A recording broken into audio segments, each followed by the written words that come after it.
With that cursory introduction to Semiramis, we can now explore the central monument of Nimrod's capital city, the Tower of Babel. This monument, commissioned by Nimrod, would be his power base, his castle, his palace, his throne. It's estimated that around 600,000 people were gathered together for its construction, and we find the motivation for it in Genesis 11, where the people say, "Come, let us build ourselves a city with a tower that reaches to the heavens, so that we may make a name for ourselves and not be scattered over the face of the whole earth." These lofty words may remind you of those spoken by Lucifer in Isaiah and Ezekiel. "You said in your heart, I will ascend to heaven, I will raise my throne above the stars of God, I will sit enthroned on the mount of assembly, on the utmost heights of the sacred mountain. I will ascend above the tops of the clouds, I will make myself like the Most High." Notice the words sacred mountain, the idea that God resides atop a mountain. It is repeated again in Ezekiel 28 when God says, "You sinned, therefore I cast you as a profane thing out of the mountain of God, and I destroyed you." Now the Tower of Babel is often misrepresented in paintings. You'll often see it look something like this.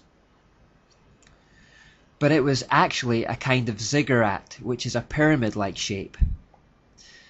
Indeed, from the Babylonian ziggurats we get similar structures in Egypt, Africa and South America, remains of which can still be seen today and are amongst the world's most beloved tourist attractions.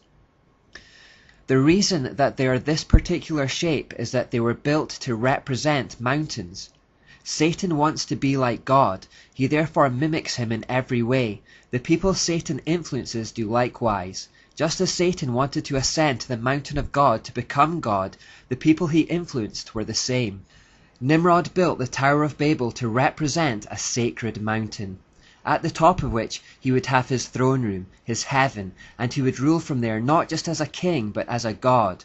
It represents the deification of man, the idea that man can become a god. It is the old serpent's lie from Eden. Nimrod's subjects would have to ascend up the steps of the mountain for his council. In a city full of low-lying, flat-topped roofs, he would literally be the Most High amongst them, a constant visual reminder to the people of his supremacy. Wherever they were within Babylon and for miles around, they would see the top of the tower and to know that their king and God was keeping a watchful eye over them from heaven, monitoring their every move.